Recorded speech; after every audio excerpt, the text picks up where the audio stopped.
Hello, and welcome to Black Nouveau. This is our edition for February 12th, 2014.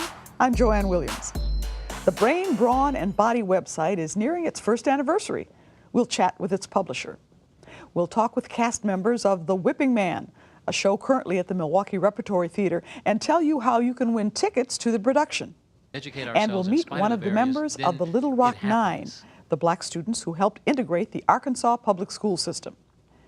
But let's start with sports, the Milwaukee Bucks. The team is having a transition season. It's being rebuilt using new and experienced players. To put it all together, owner Herb Cole has hired Larry Drew, a head coach who says he is looking forward to the challenge. Larry Drew looks like a man in concentration. Yeah, and again, guys, the opportunities from within, okay, of what this thing is, okay. Brad, go ahead and hit this. Say, Brad, you're already through. Okay, okay, move to the top. Okay, so opportunities, okay? Well, here's the first opportunity, Brad, is when you make this pass, you're running this cut. If that guy's just going through with you, we'll look for it over the top, okay? If he falls asleep. Okay? He knows his basketball. Split game, guys, we've got to get to our spots quick, okay? We can't be out here. But he also knows that he has some tremendous challenges in front of him, molding a whole new group of individual players into a real team. As a Bucks fan, and my friends and I who come to Bucks games, this season is no different. We come to a game and we say, who are all those people? We don't recognize anybody on the team. Is that good or is that not good? Well, it's what it is. You know, we have 11 new faces. We have, we've got, two rookies who are this being their first year. We have some veteran guys as well. We have some guys who have played for a little while. We have some guys that kind of still new kids on the block. So you may or may not recognize some of the names, but I don't think that should deter anybody from coming here and supporting this group, because we're a team in transition right now, and certainly we're trying to become a team that people will talk about. Larry Drew has an NBA resume that makes him ready for a head coaching position.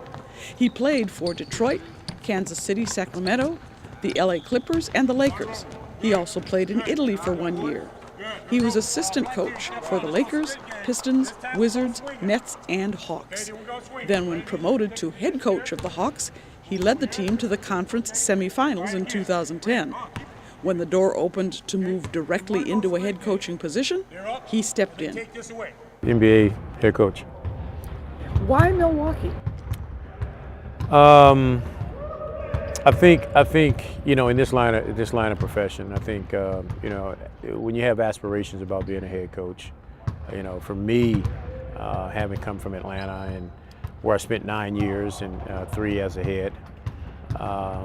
This situation arising the way it did, I thought it'd be an excellent opportunity for me to come to, one, a new place, two, an organization that's kind of looking to do some things a little differently. So what impressed you about the Bucks organization? So I thought Senator Cole and John Hammond, and I've had dialogue with John Hammond before just from being on this level, but I was very, very impressed with him, and sitting down with the senator, who I heard a lot about. It was really a great experience meeting a U.S. senator and who's so knowledgeable about the game. But it was a great experience. In talking to the team, I heard you talking about opportunities. What made you want to take this opportunity? When you talk about Larry Drew, you're talking about first of all, you're talking about a very humble man, a man who's been very fortunate and very blessed throughout his career, having the opportunity to play NBA basketball and now have an opportunity to coach it. I'm very humbled by that, and I know that being in this position, having this opportunity, it just doesn't happen overnight. There are a lot of coaches who have been in this game who are probably much more deserving than I am of getting an opportunity to be a head coach for an NBA team. But those opportunities have not come for them. For me, it took me 17 years to get an opportunity. So I'm very humbled by that. Professional sports means playing at home and away. That means you have two homes, the one where your team plays and often the one where your family lives. My family is in Los Angeles. I have, I have my three boys. They all play basketball. So they basically their seasons run same as mine. Do you miss them?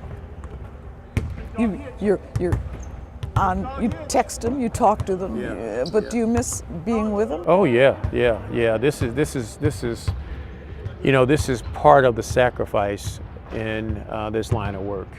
Do you have any connections to Milwaukee? Yes, I do. I have relatives here.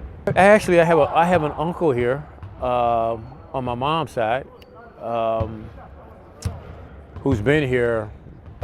He's been here. I don't know how long, but he's been here a very, very long time. And I also have relatives on my dad's side, cousins who live here. Drew will probably not have much time to spend with those relatives. They'll have to come and watch him. He has work to do on the court. What do you see for the Milwaukee Bucks in 2014? The early part of this season, and I would include the preseason as well. We've had to deal with a lot of injuries, so it's kind of a mountain we've had to climb.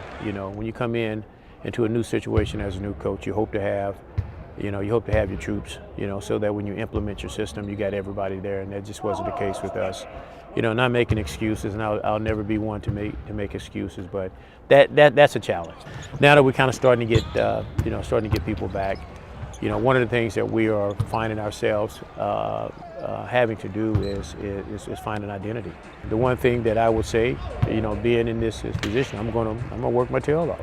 I really believe, and I don't care what you do in life. I think you have to really put forth a tremendous amount of effort in trying to be successful. And I just want to be the best coach that I can possibly be, and I want to be the best coach, for these young men and for this city that I can be. The Bucks are coached by Larry Drew. Ladies and gentlemen, your Milwaukee Bucks.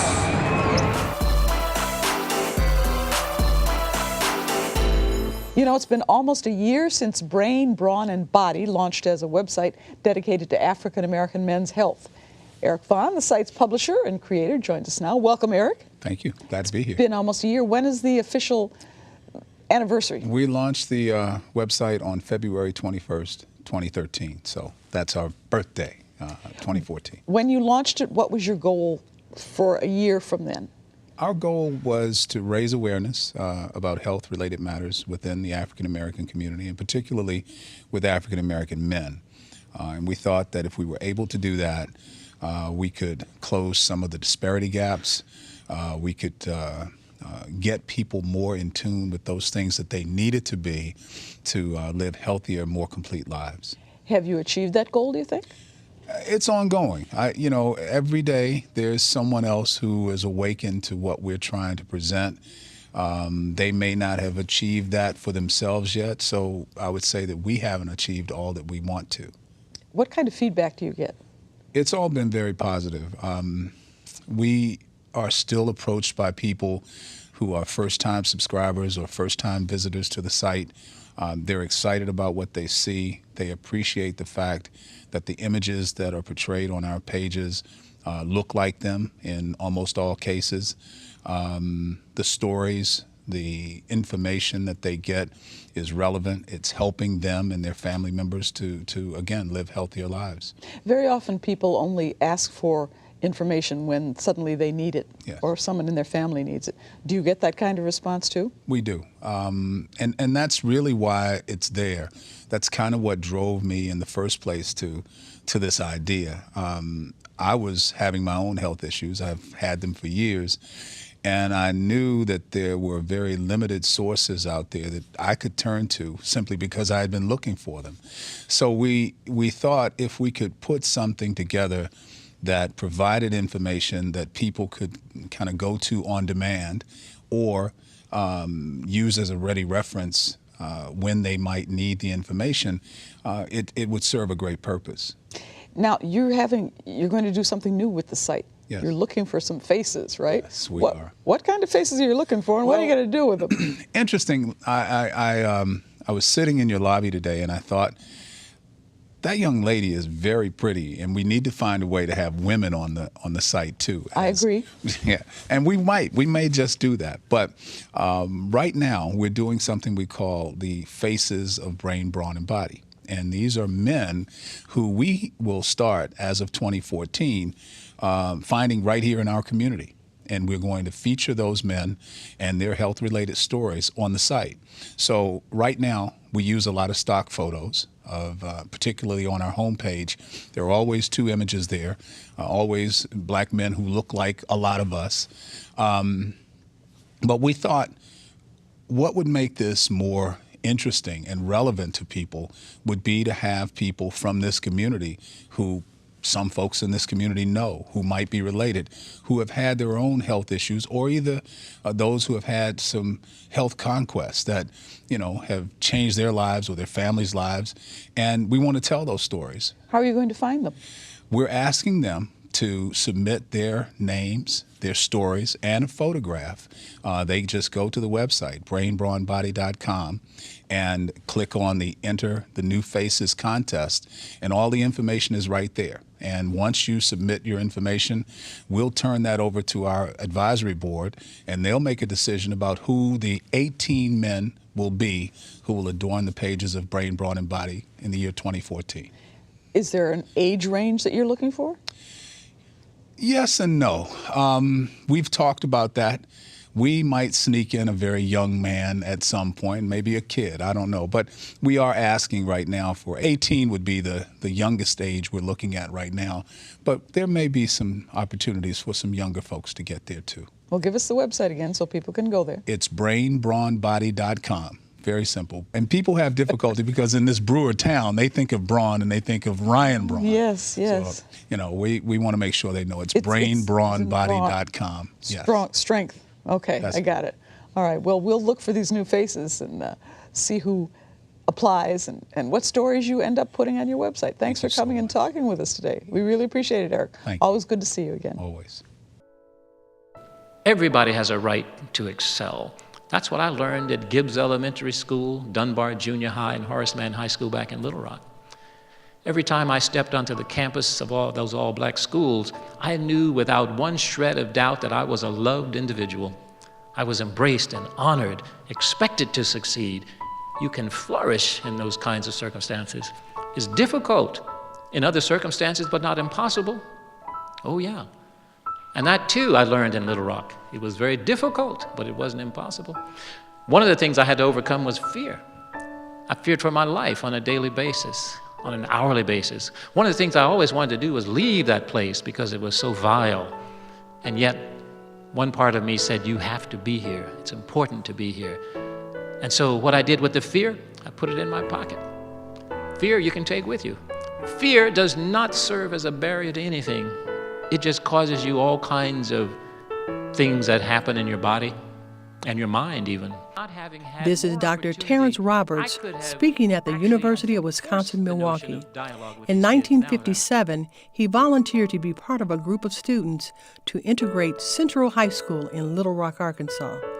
This group of 9, which originally was a group of 150, faced bigotry and racism head-on and will forever be known as the Little Rock 9.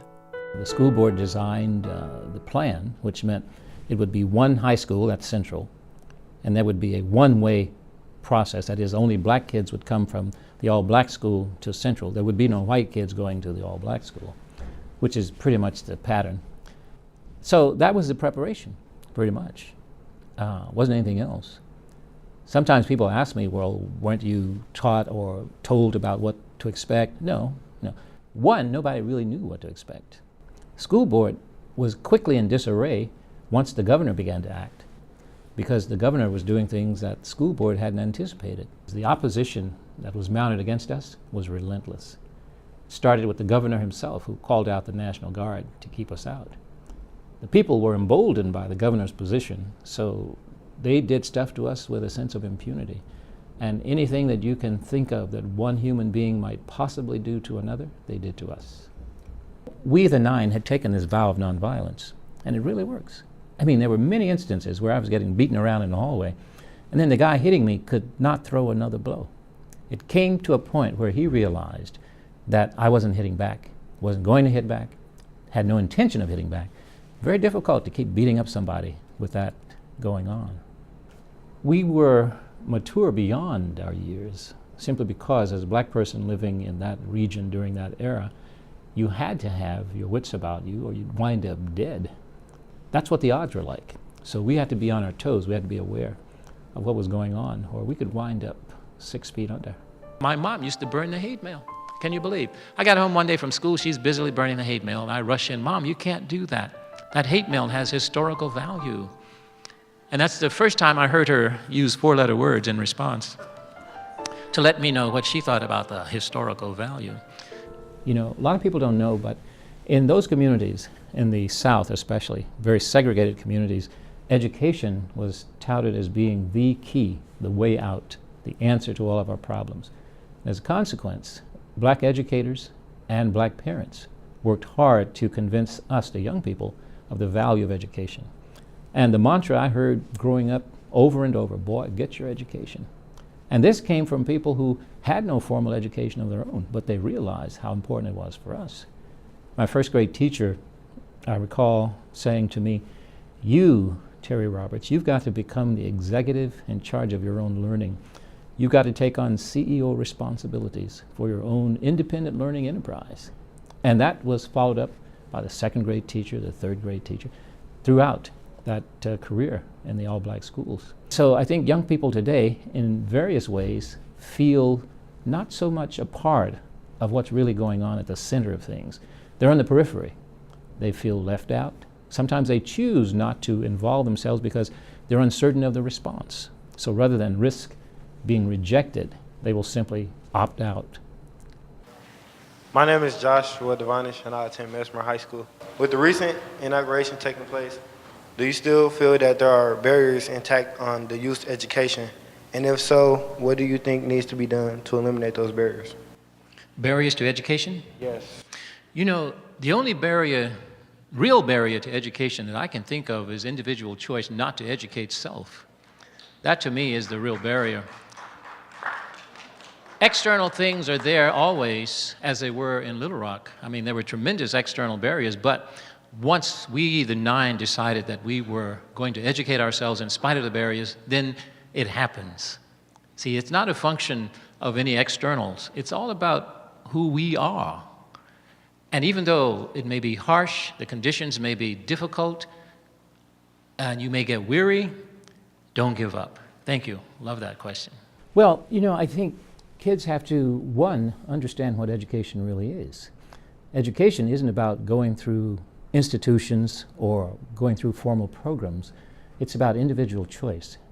Individuals can choose to educate themselves, and basically, in my estimation, education is simply defined as knowing the options available in the universe. You know, if you know more options, then your range of choice can help you design a life that is much healthier, much more productive. And it starts with that individual knowledge that, one, it's possible to make that choice. It's possible to choose to learn. Dr. Roberts, a psychologist, said schools today are not integrated because society is not integrated. It has always been a fallacy, in my estimate, to try and, quote, integrate this society through using schools. It can't happen.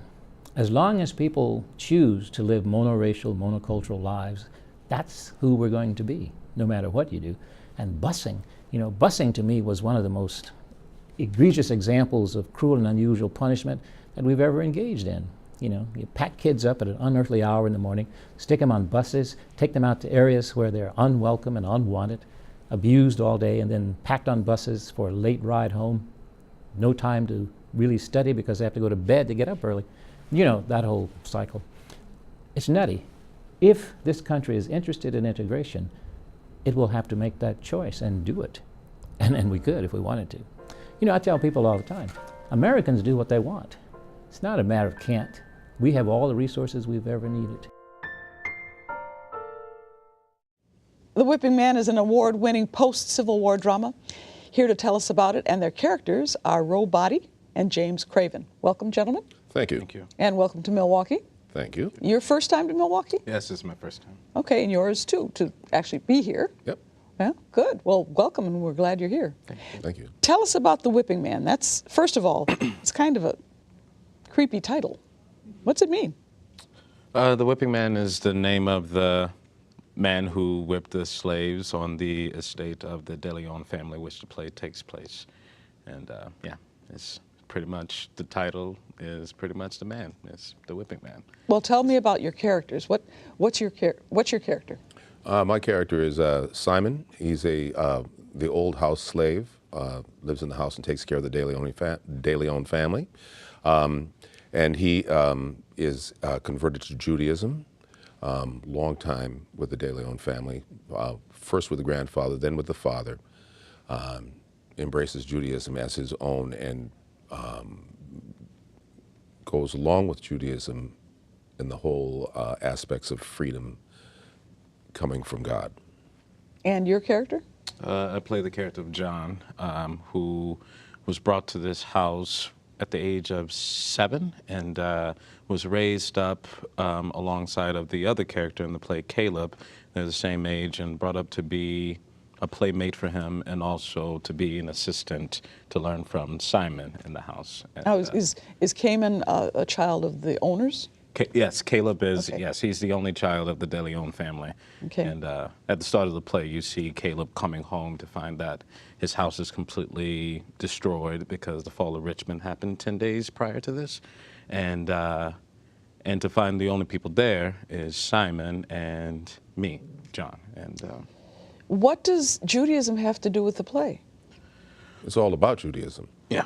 It's all about the history of Judaism in Richmond and the black slaves' relationship to the Jews of Richmond.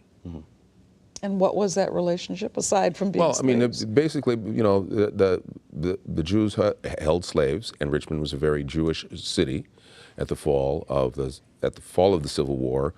Judah Benjamin, who was virtually the vice president of the Confederacy, was a Jewish man and left. And the fall of Richmond was what it was, and the black slaves that were owned by Jews remained there, just like those that were remained in the Christian homes. Well, this is probably going to be news to a lot of people. Exactly. Was it news to both of you when you read the play? Oh, absolutely. I had no idea that. I mean, from my point of view, I just thought that majority was Southern Baptists and Christianity was the main religion in the South at the time. But there were a lot of Jewish families who had Jewish slaves because, of course, the slaves would practice whatever religion the slave owners practice. And having figured that out, and I think Matthew took that to another level because also it's Passover, it's the time of Passover as well, and Passover is the holiday which is recognition of the freedom of the Israelites out of Egypt. So he takes this play, puts it at that time, and we have a Seder within the play, and what happens is a lot of secrets and a lot of family secrets start to unfold. So who is the Whipping Man? It's not either of you, right? No, Whipping Man. No. The Whipping Man is just Who is he? Whipping Man represents. Whipping Man is the Whipping Man that happened on the plantation, happened in the city, happened wherever there was slaves being held.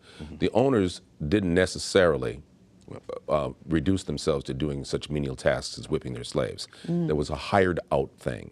Historically speaking, you hired somebody that would be kind of like you hired people to kidnap people.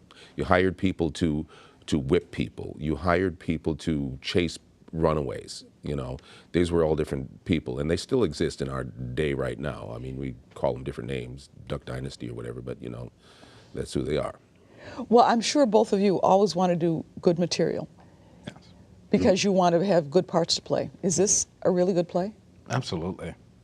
What's good about it? Well, what's great about it is that the stakes are so high for all three of the characters. Like, there's only 3 characters, and they all need things to be done. It's an urgency within every single one of them, and they all are very conflicted because, I mean, this is a time in history where the roles of everyone is being shifted and everyone is filling each other out. Like, who am I now? How do I identify myself in this culture that is completely different? How do I be free?